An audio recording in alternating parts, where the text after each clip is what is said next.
So in the beginning of the movie In the Lost Land, we see a world laid waste by a massive meteoroid that struck the Earth and turned everything to ashes. Only a small city and a few survivors remain. These people belong to a church ruled by the patriarch, whose strict laws must be obeyed at all costs. In this city lives a witch named Grey, who grants anyone's deepest wish. Fearing that the faithful might abandon the church and join Grey to form a new community, the patriarch orders the enforcer to hang her. In front of the entire congregation, the enforcer pulls away the platform beneath Grey's feet. As soon as he leaves, Grey uses her magic to hypnotize one of his men. Luan, pretending to be hanged, fires his gun, seemingly to kill himself, but the shot actually severs Grey's rope and frees her. She then casts an illusion of herself approaching, and when one of the enforcer's men tries to shoot her, he accidentally kills his own comrade. The noise brings the enforcer back, slays the confused soldier, and searches everywhere, cannot find Grey. Hidden in the shadows, she taunts the men before emerging to slay them one by one. When she finally presses a knife to the enforcer's throat, begs her to kill him, but instead she hurls from the gallows and departs. The scene then cuts to Boyce, who is walking past a tunnel when a band of highwaymen attacks him. One of them reaches for his pistol, but a two-headed snake suddenly appears and bites the bandit. Seizing the moment, Boyce takes on the rest of the gang, using deadly knife skills and expert marksmanship. When the dust settles, it becomes clear he is no ordinary traveler. He is a bounty hunter, the best in the land. Next, we see Grey meeting the Queen and her trusted advisor. The Queen wants Grey to capture the power of a shapeshifter, and Grey demands a heavy price. She agrees to complete the task by the next full moon, just 6 days away. Later, the Queen's advisor urges Grey not to serve the Queen, warning that her plan is wrong. Though reluctant, Grey feels bound by debt in an unbreakable vow, so she promises to heed his warning as well. Grey must now navigate two opposing commands. She sets out to find the shapeshifter, killing all who hunt it before it can be captured. At last, the creature lets out a deafening roar, breaking Grey's magic with fear. The story cuts to the Queen beside her ailing king, who lies on his deathbed. Grey seeks out Boyce, knowing his skill is vital to her mission.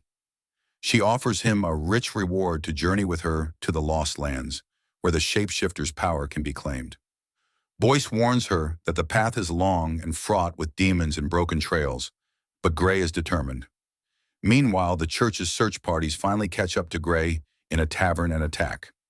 Grey and Boyce flee before they can be captured. News arrives that the Queen has secretly met with Grey, and the Patriarch, fearing a conspiracy, orders the enforcer to arrest her at once. The enforcer and her soldiers pursue Grey and Boyce to a distant city, where they take refuge in Boyce's friend's home. Over dinner, we learn of Boyce's past. His parents were killed in the Lost Lands when he was a child, and he survived by fighting demons until he reached the safety of the walled city. The next morning, they continue their journey and reach a cable car station atop a tall building. As they prepare to cross, the enforcer's forces ambush them. A brutal melee erupts.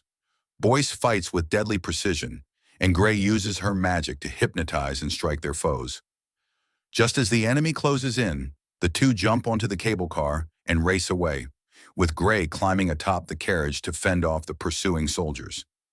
Boyce and Grey fought desperately inside the cable car. Seeing they couldn't be reached, the enforcer ordered his soldiers to sever the supporting cable. The car lurched and began to topple, but it snagged on a rock face. Grey scrambled for the roof, digging her knife blade into the metal, while Boyce clawed at the slick stone. Then the rear cable snapped and every support gave way. But with sheer will and their knives, they hauled themselves up to safety. Watching this, the enforcer raised her sniper rifle to kill Grey. Through the scope's lens, though, she wove a hypnotic spell. He blinked, convinced they'd vanished, and lowered his weapon. Unseen, Boyce and Grey slipped away. During the fight, Boyce had been grazed by a bullet. He winced with pain, extracted it himself, and Grey gently dressed the wound. Cut to the palace. The Queen has discovered she's pregnant and now has an heir. No longer bound to tolerate the ailing king, she realizes that if she kills him outright, she'll lose the power he granted her. Still, she murders him and spreads the lie that he died of illness.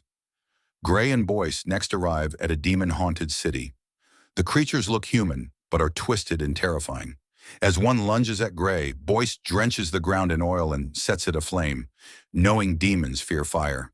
Yet more demons erupt from the earth. Boyce slashes the closest attackers, while Gray's magic falters under their numbers, until the demon leader emerges. Gray locks eyes with him, bends his mind, and commands all the demons to flee.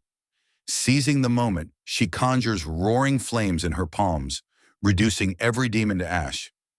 Afterward, Boyce asks, "I never felt the heat. How did you ignite that fire?" Gray smiles. "It wasn't real. I created only the illusion of fire. They died of their own fear." They press on toward Loslan, a city not far ahead. Boyce warns that the road grows more treacherous with each mile. Broken bridges, lurking beasts, but Gray is resolute. As they cross a ravine on a rickety railway bridge, the Enforcer and her army close in. There is no other escape. Gray darts toward the bridge's end to draw them on. The Enforcer, aboard a speeding locomotive, plans to crush her. Only too late does he realize the rails have been sabotaged. He cannot brake in time. At the brink, Gray leaps into the chasm. Boyce catches her on a ledge below. The train and every pursuing soldier plunge to destruction. News of this slaughter terrifies the Patriarch. He fears that Queen Gray might ally with his greatest opponent and strip him of his religious authority. He rallies his followers, warning that the Queen plans destruction. But the Queen quietly seduces her own advisor, once her loyal man, and uses him to have the Patriarch and his loyalists executed. Finally, Gray and Boyce reach the cavern where the shapeshifter dwells. Skulls of past hunters line the walls. Though Boyce urges caution, Gray presses on. She fits long, silver-tipped nails to her fingers and then confesses her true purpose. "You thought I didn't know. My magic revealed your secret. You are the shapeshifter. I was hired to kill you here and claim your power." As her words echo, Boyce's form contorts and he transforms into a massive wolf, his strength surging. Torn between his human heart and the beast within, he lunges at Gray, unable to stop himself.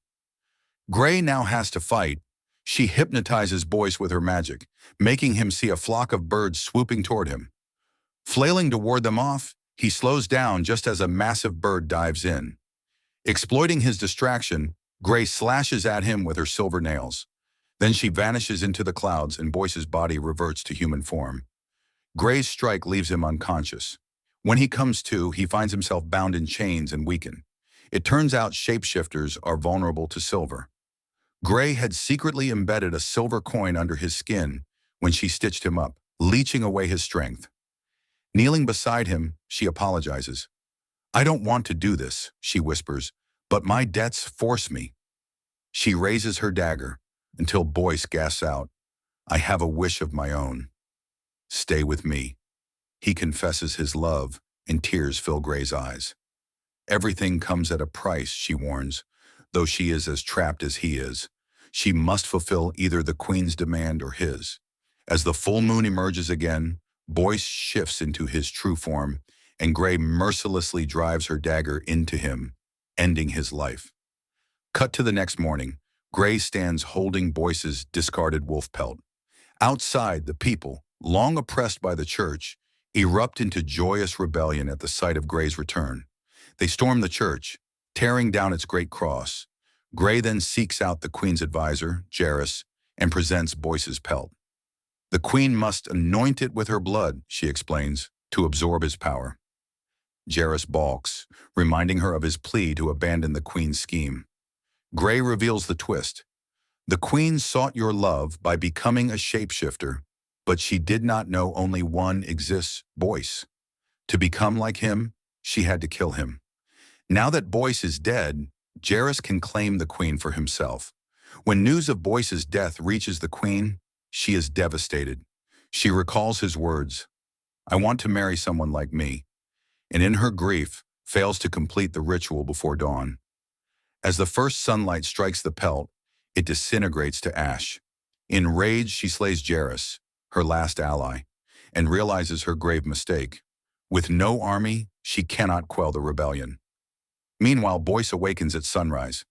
As a shapeshifter, his life force resided in his skin. Because the Queen never used the pelt, Boyce is reborn. Enraged, he confronts Gray, knife at her throat. "Why kill me when I asked you to stay?" he demands. Gray calmly reveals she foresaw everything. She knew the Queen would betray them both, and that Jairus' desire for power would ultimately save Boyce. "By granting both your wish and his," she says, "all our fates align." Surprised and relieved, Boyce lowers his knife. Embracing Gray, he takes her hand, and together they depart for their next mission. The end.